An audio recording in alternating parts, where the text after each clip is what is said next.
Today on Rambling About Cars, sayonara NSX, but we get a Type S before that happens. Ford Bronco, few quality control issues going on there, and Some NSX has its just a few teething issues that we're going to have to talk about, but NSX has us all nostalgic for Japanese performance cars that we want to see back. So turbocharged tuners, it's podcast time. I'm Christopher Smith. Across the way, Mr. Chris Bruce. What's shaking? Not much. We got a special guest this time. Technically, he has been on our show before, but it was on the pilot that has never aired. So yes, we did a pilot episode. Can you believe that? We did 2 pilots, to be fair. You know what? Quality control guy. Honestly, I just make the pancakes around here. Who's our special guest, Bruce? This would be Clint Simone, who is Motor One's director of video. And do you have any other titles throw in there? No, I stick with that one generally. I'm the consultant for all things Taco Bell and anything else, but maybe I shouldn't mention too many things to garner hate in the first minute or two. Yeah. So let's stick with video because that's what I love. Master of ceremonies. Yeah. You should have been on the show a long time ago. Absolutely. Clint actually does a lot behind the scenes for Rambling About Cars. So this is long overdue. And he also actually knows a lot about cars. So there is some relevance here. Yeah, let's put that to the test. I'm excited about today's topics. I feel like I can attribute some things that are good, but I guess that remains to be seen. Oh, the worse it is, the better, usually. That's right. That's the way it goes. So, sorry, Bruce. We're jumping all over you, man. Lead us off. What do we got going on here? No. So, we are talking about the Acura NSX, the second, third generation, depending on how you want to look at it. It had that refresh there in the middle of the first gen that kind of not sure what it is, but it's dead. But not yet. No, it's going out with a bang. It is, which, hey, I can get behind that. Yeah, so we are getting, as you can see, anyone watching on YouTube right now can see, we are getting an NSX Type S, which is a moniker that it wore in Japan back in the day. And it's going to be kind of the farewell, like you put it, the sayonara. We don't know much about it yet, or I should say I know. I think Clint might know a little bit more than me, I think possibly, or depending on what he can say. But, we know it's going to be special. The stuff I've been hearing is that it's probably going to have more power. Going to be limited to 350 units. I think 20 of those for Japan and the 30. Rest for the rest 30 for Japan. Okay. 30 for Japan. Wow. And the rest for the rest of the world. So what a switch, because this is the first time NSX Type S has been offered outside of Japan. Correct. The first generation, it was Japan only. So, it's kind of neat that I feel like US is getting a little bit of love here for the NSX. And it debuts, we should point out, we just have teasers right now. The car debuts August 12th, I believe, during Monterey Car Week. Yeah, it'll be evening of the 12th or on the 13th, and this will be a chance to pre-plug it. I'm going to film with the car that day, too, so we'll have a first look video going up on that day, the 13th, and it'll be our first chance to see it up close and see some of the modifications that they've done to it. I guess I should start by saying them announcing this car has revived everybody's opinions on the NSX, and I love that car. I love that car so much. It is hyper criticized for being too boring, and some people don't like the looks and this and that, but it is so approachable and so easy to love and understand. And it has reliability because it's basically ripped from the MDX hybrid if you trace it in weird directions. Yeah, that's sort of, yeah. In weird sort of like extraneous ways. But you know what? It is classic Honda and how they did this thing. And I love that they went ahead and did a Type S. We've been chasing rumors for probably 2 or 3 years now that they were going to do a more powerful version or a hopped up version. But the reality is they don't sell that many of these things. So this is a way to let it bow out with grace. And I'm excited. I'm so excited to see it in person. And they're going to auction off the first one for charity. That's all we know so far. Yep. Yeah. And now, it's interesting. I just want to circle back to something you said, Clint, about how this kind of revitalized NSX. It's almost like it reminded people that the car exists. Yes. And it's interesting to me because that's existed since it first debuted. If you remember, was it 2015 or 2016 at the Detroit Auto Show? NSX was supposed to be a big deal, and it was. But then here comes Ford. Oh, by the way, check out our new Ford GT. And it completely overshadowed NSX. Yeah. And it's tragic that it did that because NSX is a fantastic car. And I almost feel like Honda never really recovered from that. I don't think Honda knew that Ford was going to be there with the GT. No. If I remember correctly, nobody knew Ford was going to be there. Yeah, they built it in a basement. Didn't tell anybody they were doing it. Yeah, and it was just like, I mean, if I was Acura Honda, I would still be ticked off by that. Just the way that thunder was stolen. So when you say it sort of revitalized NSX, I mean, should Honda have done this maybe 2 or 3 years ago instead of waiting till now? Yes, they should have. Here's my first conspiracy theory of the evening, and I'm sure somebody can prove it wrong. This seems to me like they chose to do it rather last minute. I think that they said, we have Type S, we're going to stick it on TLX, we're going to stick it on everything else that we make. Type S, go team, rah, rah, rah. And now they're saying, how can we do this as cheaply as possible, knowing that, we're going to sell out the run, but, they're doing basically a front bumper, a rear bumper from what it looks like. I bet you they squeezed a little bit more juice out of the electric motors, but probably didn't cost too much money. And though I cannot confirm this, I wouldn't expect to see much different going on in the interior. So this is a way to give it new life, but probably do it in a way that's still efficient, where they can still do it in the same factory without needing to retool a bunch of things. But with those modifications, I bet they were able to sneak in this idea within the last 2 years and let it bow out like that. But I'm okay with it. A 5-year run for this car is fine. The GTR has a planned 15-year run. So in comparison to other Japanese cars we might be talking about, this thing is brand new. I feel like after its debut was unfortunately overshadowed because I agree. I think it's a fantastic car. I don't think it's conservative. I know some people say, it's kind of conservative and it's the hybrid, bull crap. That's the PG version. It's a fantastic supercar that you can drive every day that is actually decent on gas. And I feel like if I was Acura, I would have done a Type S a long time ago to kind of help overshadow that took place when it launched. And now, instead of a Type S, they could be sending it out with a Type R, right? Well, Type R, this was a big point of contention. When they showed us Type R, Civic Type R Limited, that yellow thing that they put around racetracks very quickly, that's when they first told us, absolutely, no questions asked, Acura will not use Type R. That is for Honda. And Type R is meant to be like race, go, go, go, boom, boom, boom. Type S is supposed to be a balance of luxury and performance. I sound like a PR person, but that's from the Acura Honda side of things. You definitely sound like a PR person. Yeah. But if I'm not mistaken, I think the first gen was a Type R in Japan. Is that correct? There was both a Type S and a Type R. Okay. An Integra Type R. Okay. Because I was going to say, has this ever actually worn a Type S badge, or is this the first time? Did it only wear both? Yeah. Okay. Yeah. All right. Yeah. That'll be exciting. But when you trace back NSX to what it's done in the past, this whole hybrid setup for a supercar, it had everybody beat by a couple of years. Yeah. And the only things now that have it to some extent are a Ferrari SF90, which is 10 times the cost, and Porsche 918 similarly. Well, they're only going to make 350 of these all total. Yeah. And we know that production will end next December. So December 2022. Man, are we talking about 2022 already? Seriously, we need to slow things down a little bit just so we can have more time with the NSX. Production is going to wrap up December 2022. And yeah, that'll be it. Do we think Acura is going to have anything to replace it? That's a good question. If you look at the press release, and here's where I try to see how people are careful with words. They say that this is the end of the second generation NSX. They don't say NSX categorically. So that leaves it on the table. Things are going electric. People get excited when formerly gas things become all electric. Who knows?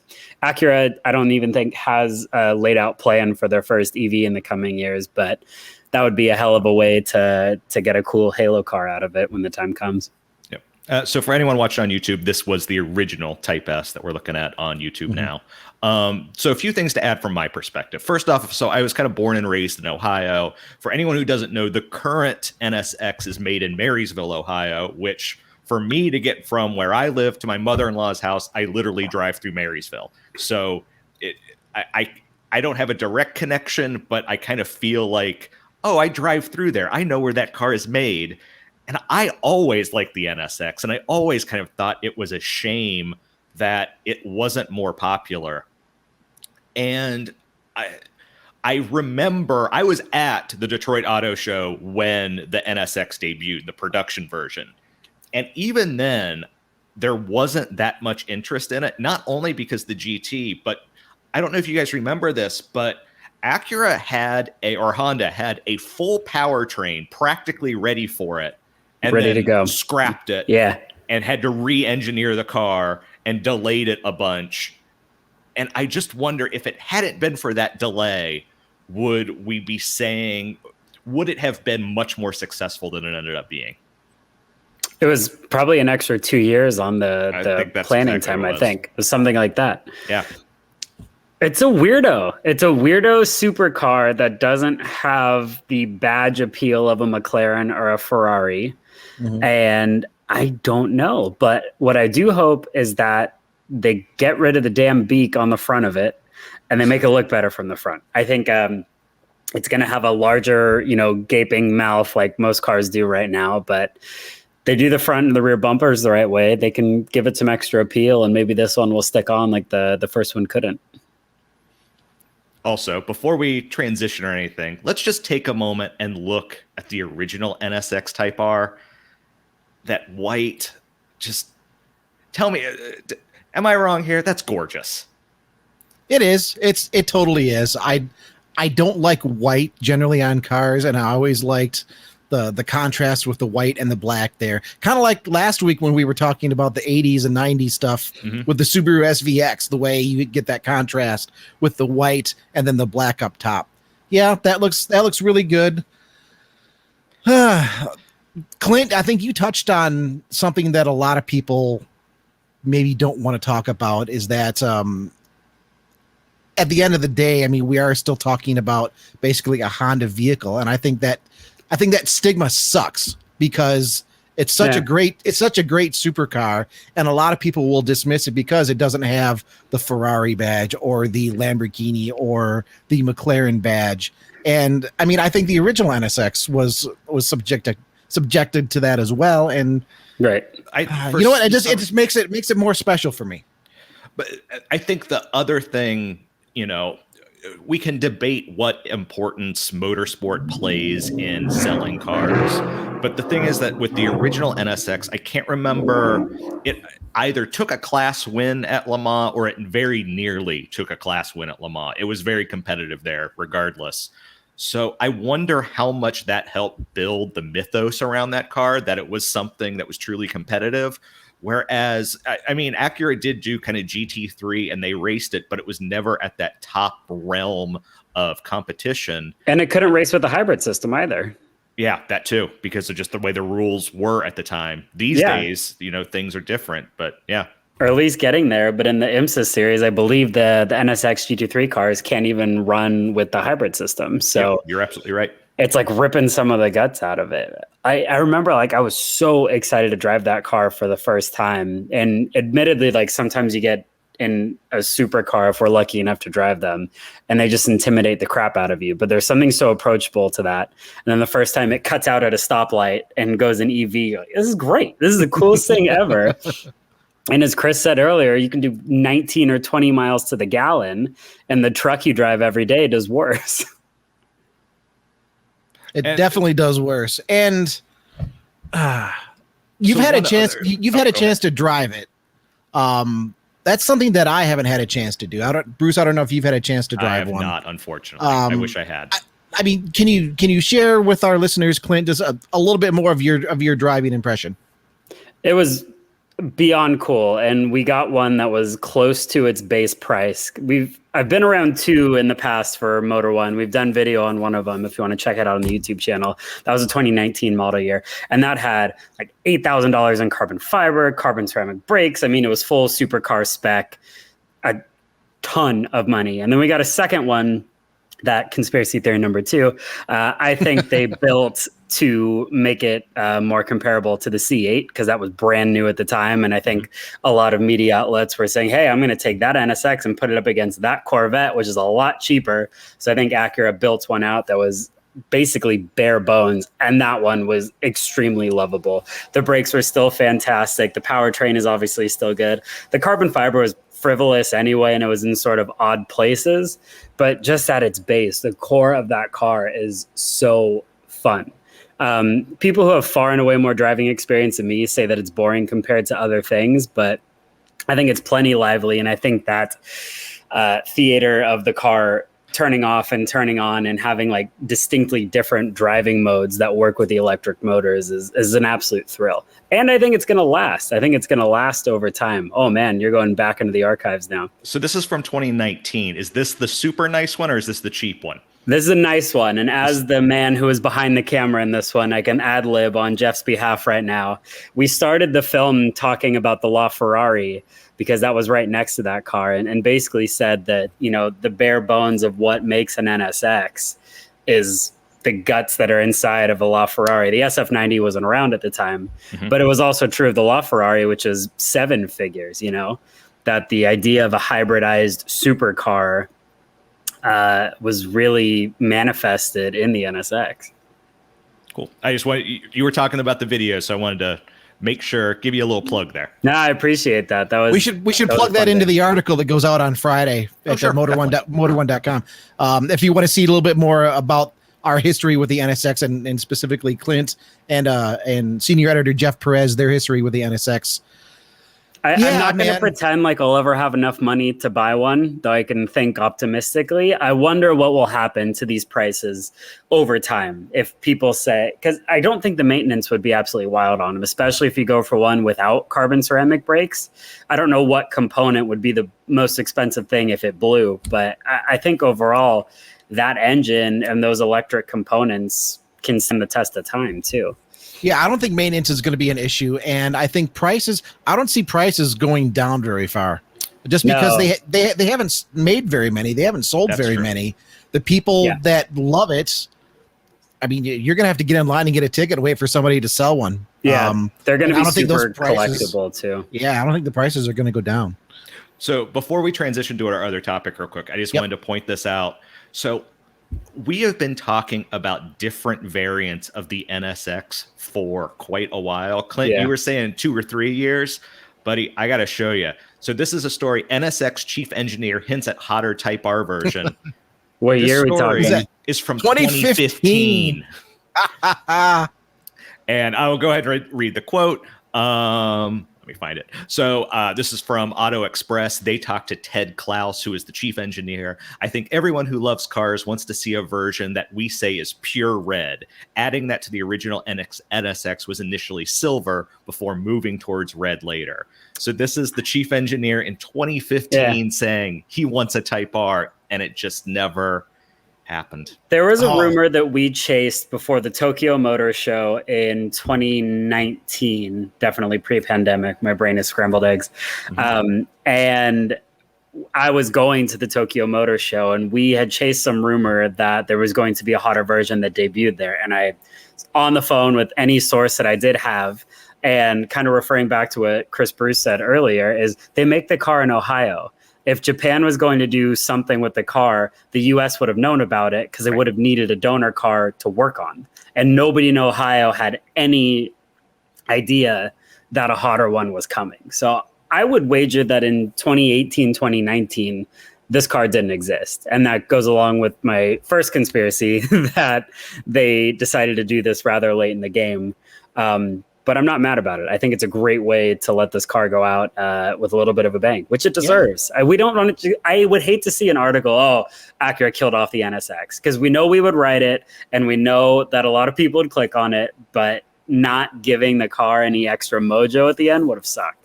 Yeah. Yep. Really just one day saying, well, what was it? We found out this week through a supplier, the automaker. I can't even remember. I wrote the article and I can't even remember it. How bad is that? Avalon?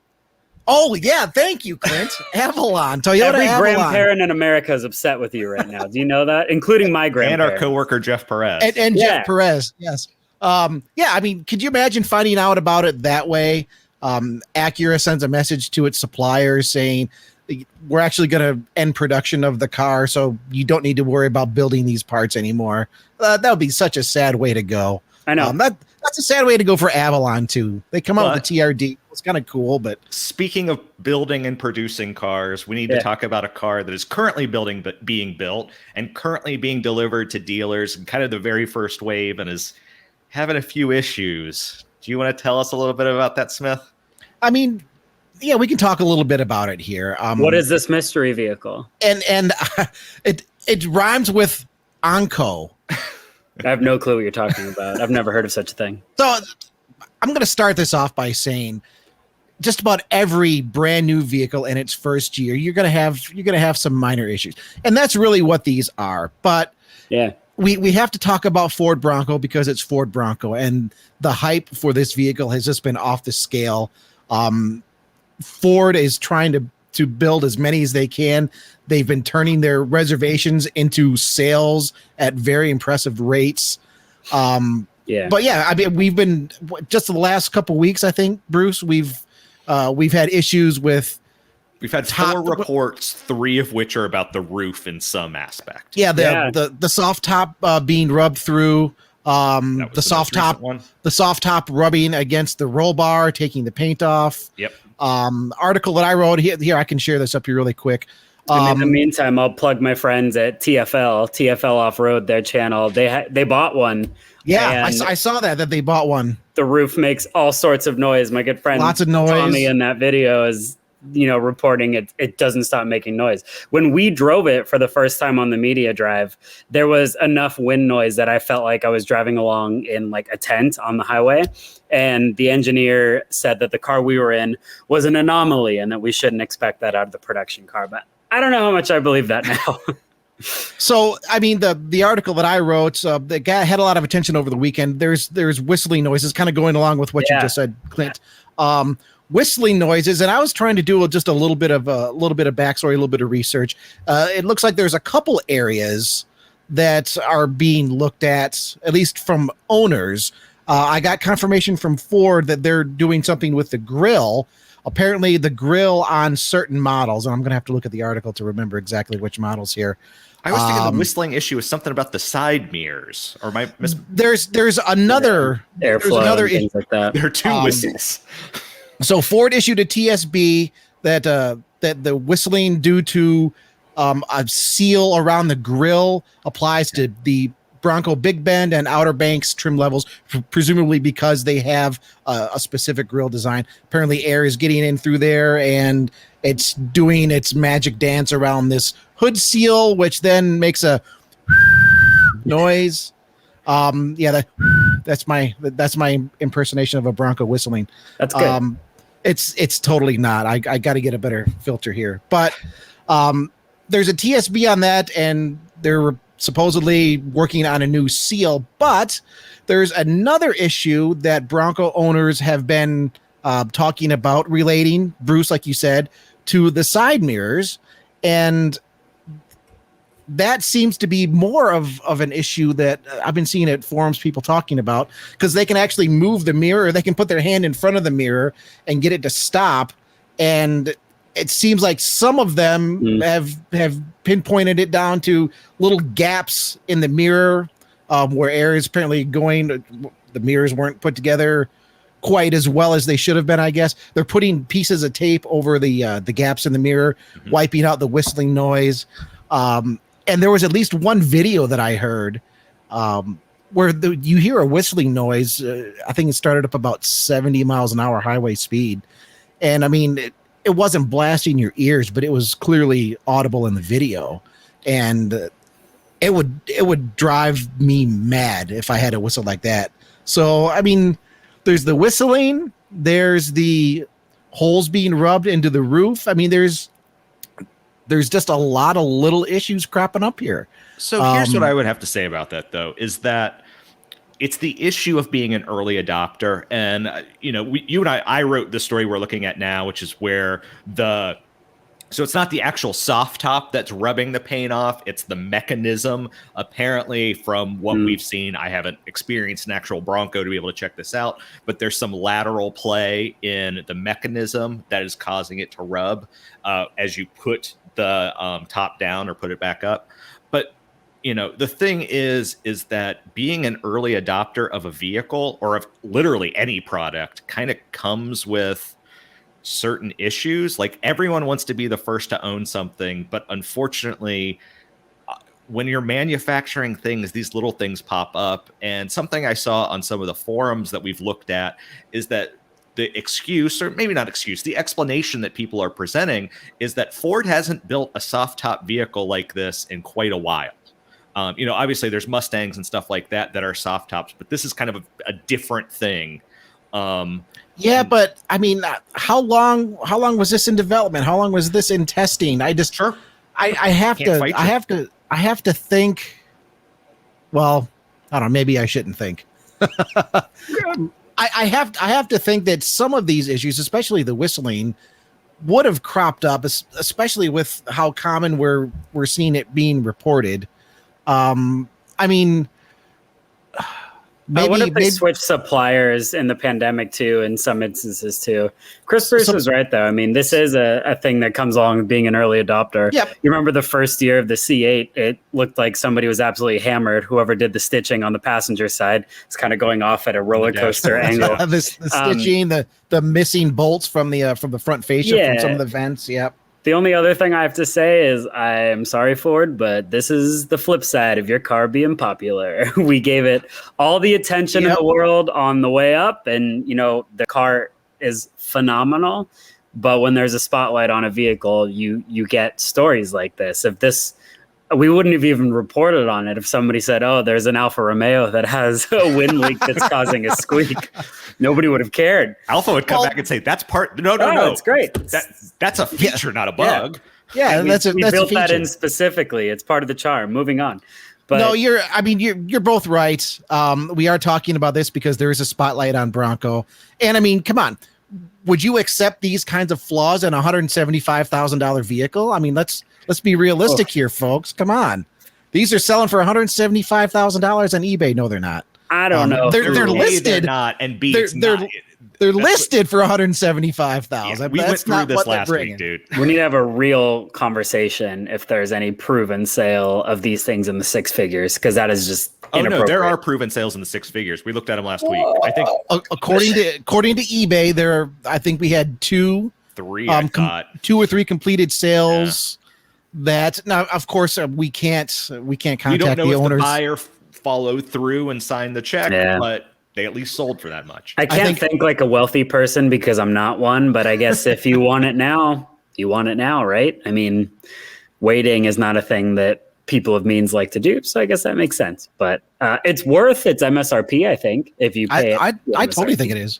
I totally think it is. And yeah, I mean, roofs, the soft top getting a hole rubbed into it, that seems a little bit more than just like a first year thing to me. I mean, I have to believe you would have been doing a lot of close scrutiny on how your soft top is fitting up. But Clint, I mean, like you said, maybe it is a supplier thing because they were having issues with the roofs. But and they're having to switch suppliers during the pandemic too, based on availability. So I'm not trying to make excuses for them, but Ford's a reliable automaker. They'll come out with fixes for these things as necessary, and hopefully go straight to the customer with them. I would agree. And really in the grand scheme, I mean, this is kind of small potato stuff. I mean, this isn't like CVT transmissions going bad on certain Blue Oval hatchbacks from years past. This seriously, this so far the Bronco, we haven't heard anything mechanically of issue. So, hey, Ford, keep up the good work. Yeah. And fix the problems that crop up. Your buyers deserve that, but we understand that problems are going to happen too. Yep. Cool car. Lives up to the hype. Yeah. Cool. Let's move on to some other hype that we're getting from listeners, and we appreciate your comments. Yeah, we actually got quite a few comments this last week. Unfortunately, just due to what we expect are going to be time constraints and talking about our second topic this week, I'm only going to be able to read one of them right now. But as always, thanks to everyone. So this one actually came from the site. I'm going to spell it. I assume it's Elric is his username, ELRIK. But yeah. So great episode again, guys. Thanks. Mr. Bruce's take on the lack of interesting Japanese cars caught my attention. I have two questions. What characteristics make an interesting Japanese car? And Elric, I'm going to kind of ignore that part because we're going to, in a roundabout way, get to that in the second segment. And the part I think we should answer is, what would you do to make the current generation Supra interesting? I don't mean to laugh. Sorry. No, that's okay. That's okay. Bruce, do you want to jump into this? If I remember correctly, I actually responded to this comment. You did respond, and I answered. So I'll go ahead and go first. I think the major issue with the new Supra is actually the interior, because it looks so much like a BMW. The exterior, between the Supra and the Z4, you can't really tell them. You can't tell that they're related. But then you step inside, and it's nothing but BMW parts bin stuff. And it just kind of gives you pause as the people that are going to be buying the Supra are enthusiasts, and they're going to know what the interior of a Z4 or just a BMW in general looks like versus the interior of a Toyota product. And I think that Toyota could have gone a super long way just by using some of their own tech in the interior. If they had shared engines, that wouldn't have been an issue. If they had shared platforms, it wouldn't have been an issue at all. We saw that with the latest Mazda Miata and the Abarth 124 Spider. Like, those are the same platform, but they were differentiated enough that we never really saw people complaining about the comparison between the two of them. It's just that when I just keep coming back to it, when you step into the new Supra, you're like, am I in a BMW? And so, I think, to me, that is the issue. Well, the answer there, Bruce, is yes, you are in a BMW. Yes, that was built in Germany. Clint, do you have a take on this before I go? Yeah, can I start with a random aside and say, as the person who has to sit in meetings and advocate for all of our digital media, we love when people reach out to us, and you can do so, podcast@motor1.com. You can email us or interact with us on any of our main social media platforms at motor1.com. You guys do a great job each week of directly taking comments from listeners, readers if you're on the website, but please send us your questions, send us your complaints. We address the former, we laugh at the latter. We sometimes address the latter too, but we sometimes address the latter if there's actual credence to them, I'll say that. I'm maybe in the minority in that I like the Supra. I like it a lot. You can't drive it with the windows down, but apart from those things, and I'll also, devil's advocate, it's the nicest interior of any modern Toyota, even if it is BMW. You ever think about it that way? No, I never thought about it that way. I never thought about it that way either. I'm trying to give it brownie points that I think it deserves. The 6-cylinder in that thing sounds absolutely sweet, and I was ecstatic to drive it. I also think the outside of it looks fantastic. Talk about a car that we had also overhyped on the front end, the Supra. By the time we actually saw it, like, we've seen this thing. I feel like I've gone to dinner with the Supra at this point. But you know what? Like, they brought it out. We finally got behind the wheel, and I think it's great. Could it be more exciting? Yes. Is the BMW kinship a letdown? Yes, and only because they took it a little too far. They needed to do some more things on the inside. It's different seats, and it's a JBL audio system. Other than that, it is legitimately a Z4. So they could have lessened that a little bit, but at the same time, just completely on its own, it's a great car to drive. It's tons of fun to interact with. I think they'll fall down in price enough to where they're going to be great buys on the secondhand market at some point. And they chose that BMW inline 6 because you can beat it with a hammer and throw it off of a building, and it will keep running until the end of time. And add 20 more pounds of boost to it if you want to. So it's really reliable too, and I like that about it. No, all very good points. I think it's a great car. I think it's an exciting car to drive. I don't think it necessarily needs to be more exciting. For the Supra to be more interesting for me, I would prefer Toyota actually be a manufacturer and not a coach builder for BMW. Because when you think about it, that's really what it is. It's Toyota. True. Toyota is a coach builder here. Right. It's BMW underneath all of that Toyota skin. And Bruce, you touched on this. It loses its identity as a Supra. It does. I mean, the origin story of that car starts with the lead engineer flying to Germany and having a meeting. It's true. Like, we've seen that in the reporting that came out afterwards, and that's how it kind of started out. But they do it with BRZ. They do it sort of a Toyota thing, so to speak. I think more powerful versions of it will be exciting. It's not done yet. I don't think they're really confirmed, but we can assume that you'll get an M3, M4 engine version, probably close to 500 horsepower. They'll probably call it the Gremlin edition. And I can't wait. That'd be a great car to drive. So if you throw water on it, will it multiply? Yeah, I think so. Is that reference going over your head, Clint? Tell me it's not. I'm very old and I'm able to understand all of your references without a problem. I got it, Smith. I own them both on Blu-ray. Oh, I got them on VHS. Next podcast is just going to be showing everybody our Slack messages where I just get shamed for not knowing references that start below 1990. No, Smith didn't know about Depeche Mode. Clint didn't know about Depeche Mode today. Wait, what? Which is a band that's so relevant still that everybody talks about it. When did this happen? This morning. Did this happen before I logged in? That wasn't me. Okay. We need to have a discussion. That wasn't me. I'm being slandered. Totally you. No. You didn't know about Personal Jesus. I promise you, this was not me, whatever you're referencing. Okay. It might have been Jeff. I'll drop it.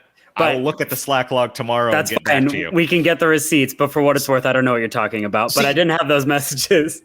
I just need to point out, Clint's life is so amazing. He cannot be bothered with like this ancient pop culture. That's how cool he is. Me and Bruce, we're just nerds. Look behind me on the video. I'm a freaking nerd, right? It's good. It's good to have dynamic personalities. Sometimes I'm just a little one-dimensional. It's my fault. What other comments we got? I was only going to hit the one. Well, we're okay. Yeah, we can do a quick one. Hold on. Okay. Supra. It's funny how I stopped thinking about that car. So this is from Benny. Benny emailed us. Let's talk about Benny. To chime in on the possibility of a Camaro EV sedan. My theory. Let's not, Benny. Well, there might happen. This is a good theory, though. This is worth mentioning. Yeah. My theory is that GM may feel brave enough to put the Camaro name on a sedan because of the new Blazer. Despite being the worst, that's all in capitals, name for an efficient crossover ever, it's selling very well. 94,600 units in 2020. Trailblazer, if off-road purists can't bring down the Blazer, then there's reason to believe that GM could, again, all quotes, get away with naming a performance sedan Camaro. Just a theory, though. Love the podcast. I don't know why y'all don't have more listeners because you two help me get through my hour-long commute each day. Thanks for like the backhanded compliment, Benny, but I appreciate it. And well, hey, we're happy to help you get through your commute every day. Absolutely. We are gaining a stronger audience. We're only on episode 31 of this crazy train. This is 31. We're getting more listeners each week. So podcast@motor1.com is our email. Get us at Motor1 Podcast on YouTube. We're also on every major podcast platform. So wherever you go to listen, you can follow us, you can subscribe. That will help bring more listeners in to bring us these comments. And I found this comment particularly interesting with the tie to Blazer. And our friend here is right on with this commentary. Maybe Trailblazer too. Trailblazer is selling like absolute hotcakes, and it there's nothing cool about it as a 3-cylinder. I don't find it attractive at all, but it's horrible. Somehow it's selling. So maybe there's nothing in a name. Who knows? Speaking of cars we forgot about, when was the last time either of you made lunch or woke up in the morning and thought about a Camaro? Probably more often than you thought. Really? Maybe. I was at that 80s and 90s show a couple of weeks ago. There was a really nice looking week. That was last week, the episposode. So it was 2 weeks ago. The episode, yeah. Come on, Bruce. We're here. I'm already fast forwarding through time as it is. No, there was a nice third gen at that show. Mm-hmm. And it just had me thinking a little bit. And then I happened to see, like, ever since that show, now I've been paying more attention to other cars running around. It's like, there are some really nice third-gen Camaros and Firebirds running around here. I wouldn't mind picking one up. Get rid of the Mustang. Grow out the mullet a little bit. I hate to put you on the spot, but there was an article that we did when they said they were killing the Camaro. And I remember it because I spent a long time in photoshopping the Camaro into a graveyard. But in that story, I wonder if we ever reference the possibility of it becoming electric. I don't think electric sedan was ever a thought in anybody's mind. But we have a story of Camaro electric. I think the rumor was 2023. That would be the end of its life. And at the rate we're going, where they've given it absolutely zero love lately, that would not shock me in the slightest. Shock. I see what you did there. There we go. And that's that horrible color that's on it. The highlighter green is called shock, I think. In GM land now, a GMC is now a Hummer. Cadillacs are going electric. There we go. There's your story right there. This is 2019. For anybody watching. July 1st, 2019. Where did we source this? Oh, Car Buzz, apparently. Oh, but we talked to Chevy. We will not engage in speculation about future product, blah, blah, blah. I've heard that a million times. Yeah, so that means we can say whatever we want, and I think, it'll happen. I like that interpretation. Yeah. It would be dumb not to. I mean, we know electric is the future. So if Camaro is going to exist at all, it's going to be in some sort of electric format. And you know what, people? That's fine. That's fine. What do you think of sedan, though? Is that's sacrilege? So we addressed that last week. Smith, you and I had no problem about the Camaro being electric. It's just making it a sedan that you and I were both complaining about. Well, I mean, it comes down to the same argument with Mustang Mach-E that I've made a gazillion times. I won't go back into again. The Camaro's formula has always been the swoopy roofline, rear-wheel drive, two-door vehicle. It's been Chevy's pony car. Yeah. I mean, that formula has never changed. The engines have changed. You could get 4 cylinders, 6 cylinders, 8 cylinders, but that core formula has never changed. And switching to a sedan now changes that core formula. Yep. So and they took the engine out of a Corvette and put it behind the seats, and now everybody is all on board with it because it's phenomenal. So not everybody. Rumor for 30 years. Yeah, I almost swore. For 30 years.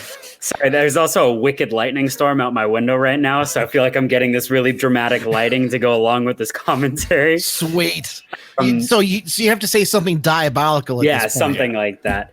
I've driven a few Camaros. They are, as everybody says, phenomenal to drive. You can't see out of the back of them so much, and I think they're appalling to look at. Not that anybody asked for that, but I'm here and we're rambling about cars, so might as well throw it in. Revitalize it, make it an electric sedan. Mark me down as down for this idea because there's nothing else they can do with it to make it good for the future, honestly.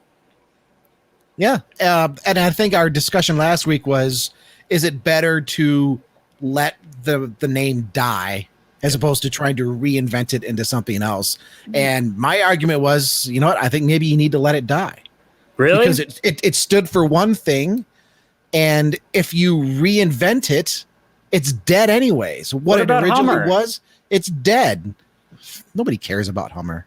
Are you kidding? They brought that back and everybody lost their damn Hummer minds. Still kind of existed because at least it was a military vehicle. So it's still, not as and Hummer, I mean, it's still sticking to its formula, a big ostentatious off-roader. Yeah. But nobody's going to take off-road. Except for the formula suddenly has a whole lot of spice in it for no reason out of nowhere. You know, the core of it is different, but I don't know. GM, I never pretend to know what they're doing from week to week, but they could get creative. I'm not sure GM knows what they're doing. I don't think of any of the big three have. They like to surprise us with stuff. Yeah, this could be cool. Yep. Well, speaking of cool, what an awesome way to segue into our second half of the program here, because we were talking about NSX. We were talking about Japanese cars. Right, and it got us all a little nostalgic. Okay, if the NSX is going away, what are some Japanese performance cars that we would like to see come back? Maybe come back with an internal combustion engine that has one last hurrah before going electric, or just being reinvented, has an electric performance vehicle. Yeah. And I feel like the universal answer to this question is Evo. Oh, I didn't even think of that one. If anybody, no, it's not. No, Evo's not on my list either. But come on, even the Mitsubishi shareholders are like, we need to bring the Evo back, and Mitsubishi's, nah, I don't think so.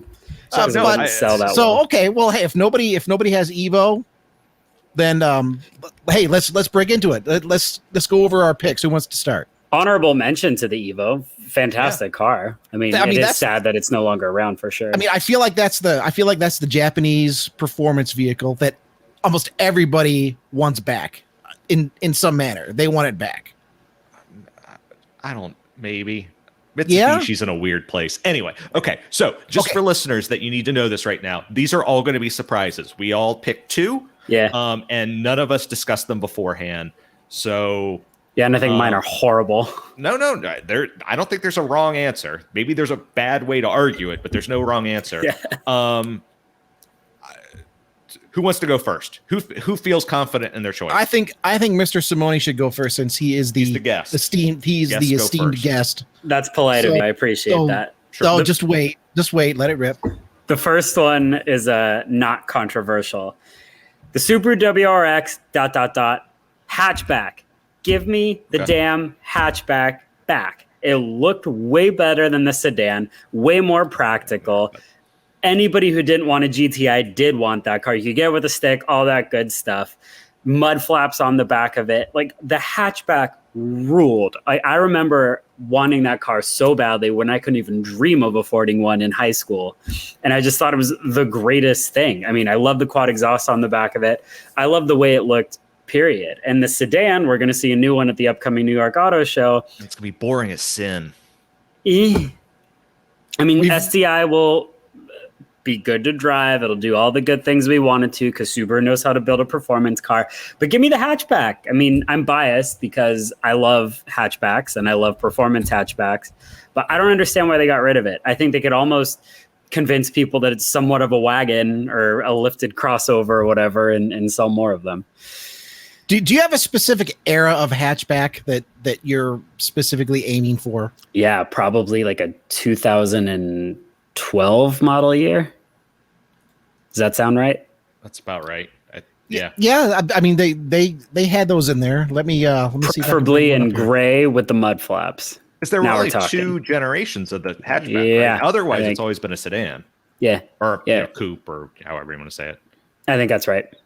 I think I also played with that hatchback in one of the Need for Speed games when I was younger and really fell in love with it. Crashed it into a lot of metaphorical walls.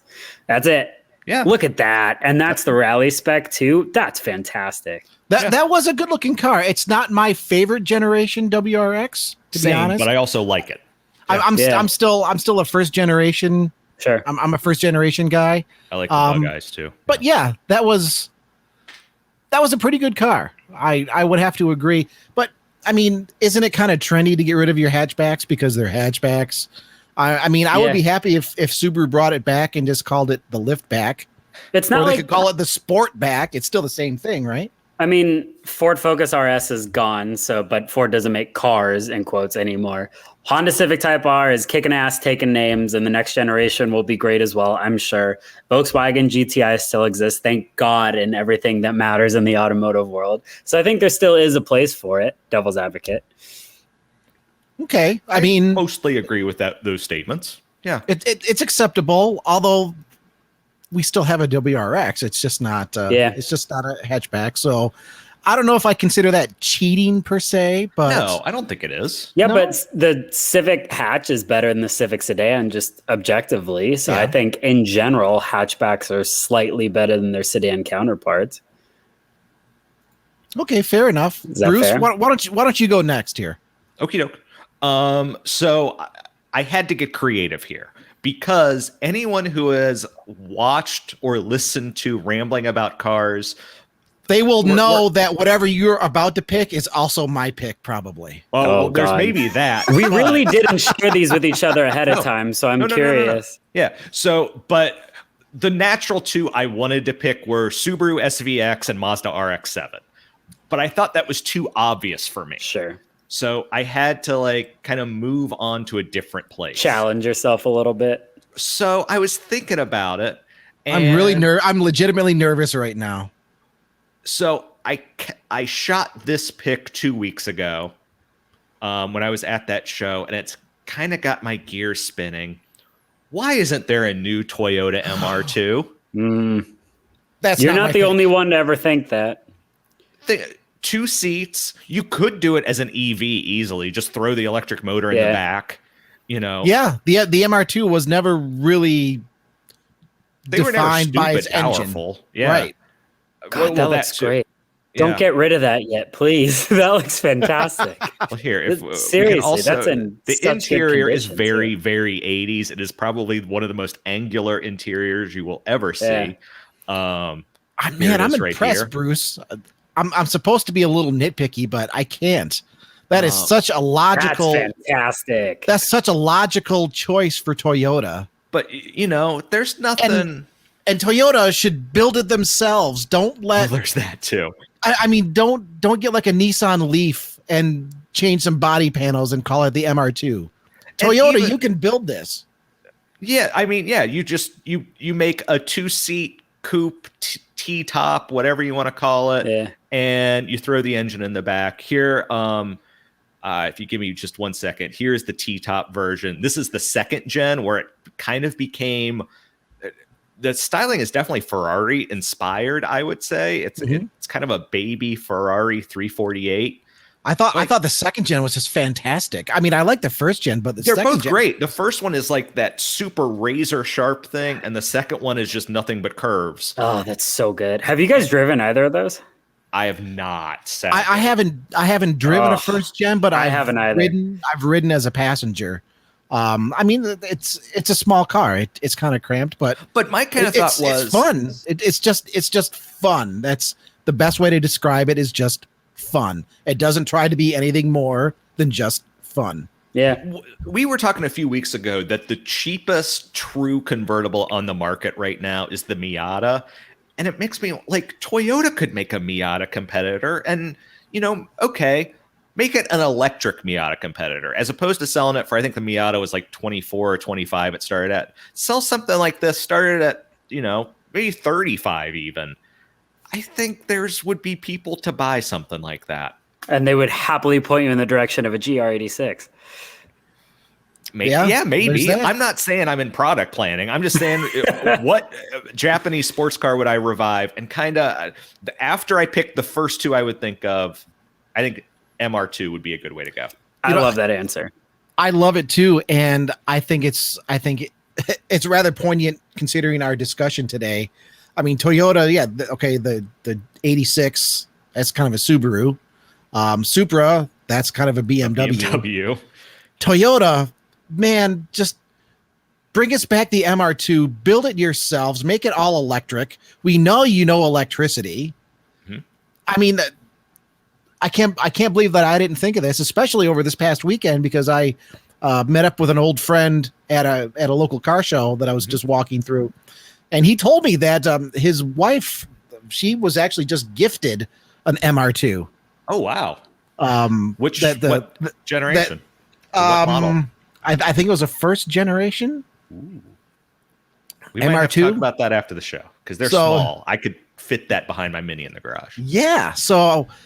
And the more I think about it, the more it seems like a no-brainer. Toyota could do that, and just have a fun little runabout that's uniquely theirs and not anybody else's. They can have their performance identity, and that wouldn't be a bad way to get it back. Right. Before you go, this came into my head. If I'm not mistaken, MR2 is mid-engine, runabout, 2 seats. So why not put an electric motor back there, and you can still call it the MR2? It wouldn't hurt. There you go. All right, you go. My turn? Yep. I was so afraid, Bruce, that you were going to choose this. I was expecting you to be like, I had to be a little creative because I had to be a little creative too. Yeah. Because I mean, it's easy to say Evo, or it's easy for me at least to say SVX or Eclipse.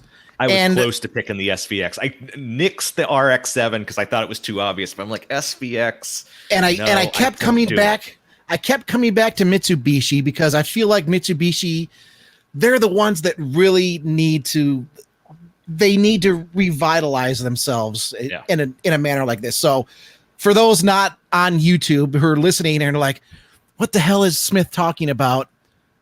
I present the Mitsubishi Starion. One of, I think, the coolest and most underrated sports cars from the 1980s. In America, we had it with the 2.6 liter engine. And I think they were only good for like 145, 150 horse. It wasn't a particularly fast car. In Japan, you could get a turbo version, right? Yeah, turbocharged. And in Japan, they were closer to, I think, about 200 horsepower you could get. That sounds right. But I mean, they had the pop-up headlights, just the angular 80s style with that fast back. I thought they always just looked fantastic. Of course, in the United States, we also had them as the Dodge Conquest, and then the Chrysler Conquest, and the Plymouth Conquest. They were very conquesty. I don't know if that's a word. It's a word now. I just created a word, conquesty. And I mean, it's also one of those cars where it wasn't defined by its engine. I mean, when you say super, everybody says, 2JZ. It was a car that wasn't really defined by its engine. So if you wanted to reinvent this as something all electric, you go for it. And Starion is a good name. You reach for the stars. Like there's a good futuristic name. It's got this sci-fi name to it. Yeah. And Starion has something with electric power. It's sort of like lightning. I just feel like Starion, it just kind of rolls off as something you would expect to be electric. And correct me if I'm wrong, Bruce, or maybe I should ask Clint this. Clint, what car did Jackie Chan drive in Cannonball Run 2? I don't even know they did a Cannonball Run 2. I do it. The first one was fine. Why go back? Why do it again? Yeah, you're not necessarily wrong. I think he drove a Starion in Cannonball Run 2. Well, they gave Jackie Chan the car with 150 horsepower. They didn't like him very much in that. No. movie. It had like a jet engine or something in the back that could pop up. That's what it would need, because this thing does not look very fast. What do you mean it doesn't look very fast? I don't like that. It is like the door wedge of power. I mean, it's got that sleek, sloped here you go. hood. Here is a shot from the with film. The fastback design. It is clearly not a stock Starion. But look at that thing with the louvers on the back windows. Looks like a Fox body Mustang. You're talking to Smith. That's not a bad thing. What's wrong with the Fox body Mustang? Oh my God! Triggered. They should have had him in a Fox body. That's some cool graphics on the side of it, I guess. But this thing does not do it for me in the slightest. There was a little bit of product placement going on in Cannonball Run 2. Once they saw how good one did. Jackie Chan had this weird relationship with Mitsubishi. He did. Throughout the late 80s and early 90s, in his films, he drove a ton of Mitsubishis. A ton. Well, I'd love to see him in an Outlander. Who am I? I think had the famous scene with the I think with we the got Evil that edited 4. out of a YouTube video because of a copyright strike. But we ran it in one of our videos. So we're not sharing any videos, but Mitsubishi Starion. That's my first choice. Oh, dude, wait, hold on 1 second. I got it. Photo I gotta share. Hold on. There's a 5-minute limit on Starion talk that everything starts exploding. Here's Mr. Chan. Oh my God! Look at that in his Mitsubishi Starion. Oof. Clint, you gotta watch Cannonball Run 2, man. I don't know if I do. You do, just to see Frank Sinatra racing Sammy Davis Jr. in a Dodge Daytona. That's not most of that sentence. I don't. No, that was the second one. Okay, that was the second one where it's which like, one is Dean Martin and I forget his name. This is not the direction I want this going. Dean Martin and Dom DeLuise are in one of them, or they're in like one of the. No, they're in both of them. Okay, they're in both. I only remember the first Cannonball Run movie was actually surprisingly accurate to the actual. I know to that actual event. The second one, it was just kind of. First one had the Countach, right? First one had the Countach. That's all I Raul needed. Julia, I'm good. right? I'm He done. rips the thing. It's Raul Julia? Yeah. I think it had a spoiler on the front, if I'm not mistaken, too. No, that's Speed. That was Speed Zone, which was sort of supposed to be Cannonball Run 3, but it was even more ridiculous. Anyways, do you guys have a second pick? I do, but yeah, Smith or it's Clint. You got to go. I'm looking up the Raul Julia filmography. My second pick was an even split, and I did not do my homework very well because we said Japanese performance cars. It was an even split between the Honda S2000, which is the logical choice and an absolute winner all the way around. Nobody can argue with that. Or all of Scion, which is not Scion's car. Full disclosure, my first car was a Scion XB. And I loved it with all my heart. And I loved that Scion was weird and that brand of vehicle, that class of vehicle was not traditionally exciting at all. But it was for people who wanted to be just a little bit weird. My condolences. There could have been room for a more performance-y Scion for what it's worth. They got close with the FRS. But I think reviving that for the future could be akin to something performance-oriented and very cool. My final thought on the matter with this topic before you guys get to your picks, I think we're in a golden age of Japanese performance right now. Toyota's making a freaking hypercar that they have to produce because of Le Mans. There's, more V8s getting crammed into Lexus vehicles. I think there are all sorts of really cool performance Japanese cars that we're seeing. I love it. Supra's back. I mean, come on, everywhere you look. Here's the thing. I can't afford any of those. And I'm a... You can afford a Civic Type R probably, ish. Okay, you're right. I saved a little bit. Yeah, okay, you're right. You could afford a GR86. You could afford a BRZ. Oh, well, those are the same car, Clint. I don't know. I'm running out of things off the top of my head. Well, it's the golden age, though. There should be a laundry list. Where's our Eclipse? Where's our 3000 GT? Mitsubishi's hanging on by a thread, and they need to make crossovers. They need to bring. They need to place. We have a new Nissan Z. Look, that'll be cool. There's all sorts of cool stuff going on right now. I don't know if the new Nissan Z is going to be cool or not. I'm worried it's going to be a 370Z with a different body. It is. I'm optimistic. I'm optimistic that it'll be cool. It looks great. I'm still not sure about the golden age thing. We do have more out there than there's been since the 90s. But I come back to Mitsubishi just because my heart is there. With the Evo gone, I feel like you can't have a golden age without some sort of Evo. Okay. Or something from Mitsubishi. I'll have to do more research. To keep things going, so I got super creative with my second pick. I technically picked a car that never went into production, but should have. Technically, two cars that never went into production that should have. I went with the Nissan Mid-4, which was... I don't even know what this is. So yeah, it looks like a Testarossa. Wow. So this is the Mid-4 too, and since you guys aren't super familiar with this, I will share. Our pal Adrian, he wrote a Concepts We Forgot story about this. In 85 and 87, Nissan made a pair of concepts called the Mid-4. And so you would think that means, it's a mid-mounted four-cylinder engine. No. It has a mid-mounted engine, but four-wheel, aka all-wheel drive. The original one was a 3-liter V6. The second one was a twin-turbo 3-liter V6. And they look fantastic. Even today, in my eyes, they look good. Like they're very much that vision of kind of 80s, late 80s style, even though they're kind of from the mid 80s. And I kind of wish Nissan would just kind of get its stuff together and do something wild. Make a Nissan Halo car that's not the GTR that's been around for, 12 years, 13 years now, whatever it is. Like, it's been around so long. Do something new. And so I would love to see Nissan kind of pick up this concept and do a Mid-4 Type 3 or Mid-4 3 and do that. Mid-engine, all-wheel drive. I'd love to see it. Silence. I hear crickets. It looks cool. I mean, I've never even heard of this car. Bruce, you continually amaze me with your obscure vehicle knowledge. I am thoroughly impressed. I love the mirrors. They look like modern BMW M3 mirrors. They kind of look like F40 mirrors to me, but yeah. I mean, you're scrolling through these pictures on YouTube, which is why you should go to Motor One Podcast on YouTube so you can catch us there, so you can see these things that we're talking about. Depending on the image that goes past, it's like, okay, it's Testarossa.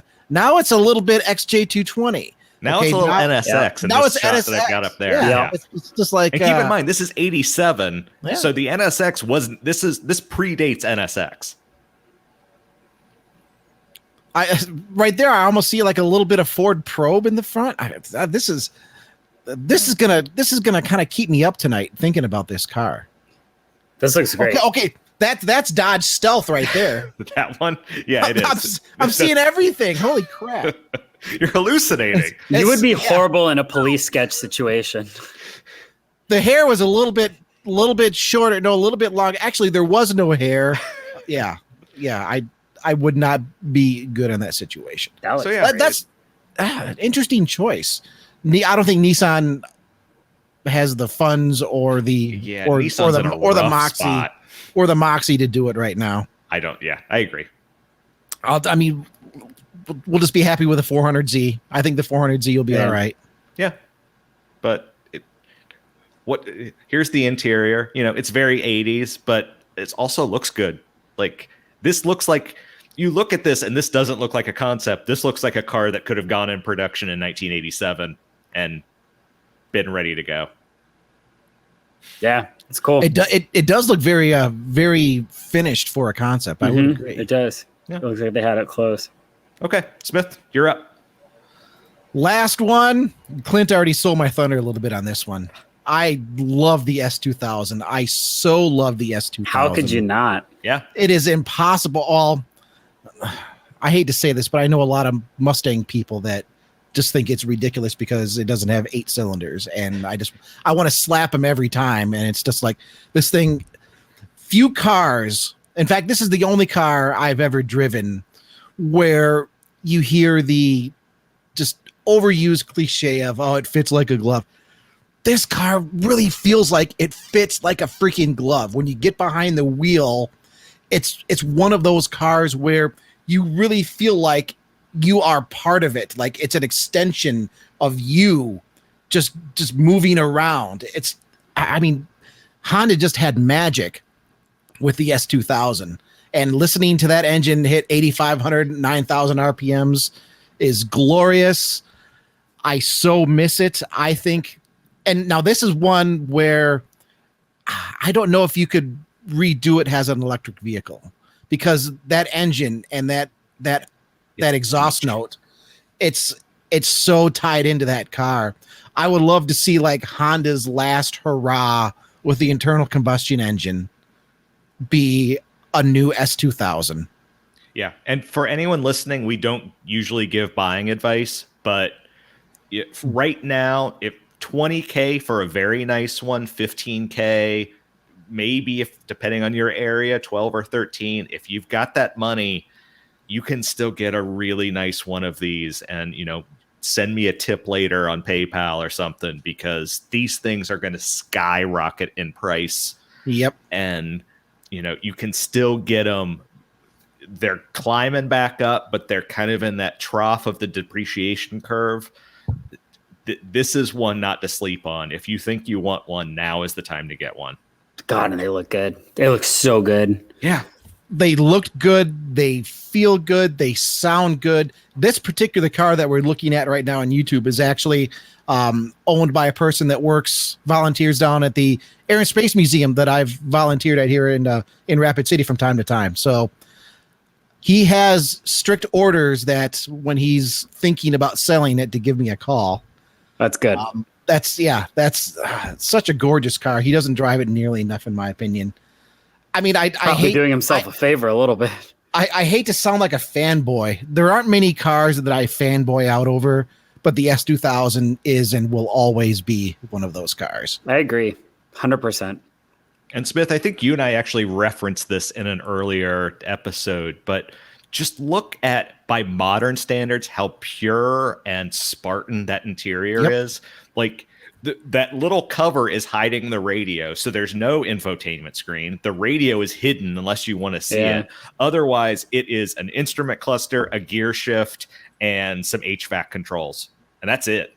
Yep, it's great. It really is. The last, well, we couldn't call it the last pure sports car because I think the Mazda, I think the Miata is going to hold that title. Agreed. But Honda, before the internal combustion engine goes away completely, a limited run S2000, maybe just 2 or 3 years. Give it just a silly high revving engine. It doesn't have to have a gazillion horsepower. It just has to have that original fits like a glove feel. I'll use that cliche over and over and over for the S2000 because it's one of the very few cars ever built where it actually fits. And that's the thing that Marysville Type S engine. Take that V6 and shove it in there. Will that fit? Probably not. Make it fit. If not, I don't know. Take the CTR engine. That's the one to do. Mm-hmm. Take the CTR engine, take the turbo off of it, and put on some new heads so it'll rev. And yeah. Well, we have a plan. Should we start selling them? Sure. Let's do it. What's your plan, everybody? Podcast@motor1.com is our email. Send us your opinions on your Japanese performance cars that you would like to see resurrected. Maybe Resurrected has a new electric vehicle. Maybe Resurrected one last time, one last dance with internal combustion power before it goes away for good. Podcast@motor1.com. You can also get us in the comments on YouTube on our article that goes up at motor1.com every Friday. Whew, Bruce, what am I missing? Not much, man. As always, good afternoon, good evening, or good night. Whenever you happen to be listening to this, we appreciate you. We appreciate every view, every comment, every like, every subscribe, every whatever. Like this show is an extension of Smith and I and whoever our guest is, Clint tonight, just talking about cars. And that's what we want it to be. We want it to feel like a bunch of people in the garage, sitting around the bar stools, whatever, talking about cars. And that's what we want this to be. But we appreciate that you listen. We appreciate that we are entertaining enough that you like us. So, and we very much appreciate having Mr. Clint Simone with us here. Of course. Clint's knowledge on cars is probably far, far beyond ours, and he is a true master of ceremony. So thanks for brightening up this podcast, if only for a little while. Anytime you guys want to have me, I appreciate that. And I look forward to doing a lot more stuff with Motor One videos. So if you're here on the podcast channel, you can follow us on the main channel as well, Motor One US. We're all a big symbiotic family. We all work on all of this content. And like Chris Bruce just said, out of the love of cars and the love of getting to cover this industry, especially as things keep getting crazier here with gas becoming electric and things like that. Always things to talk about. And I appreciate you having me. All right. Bye-bye, everybody.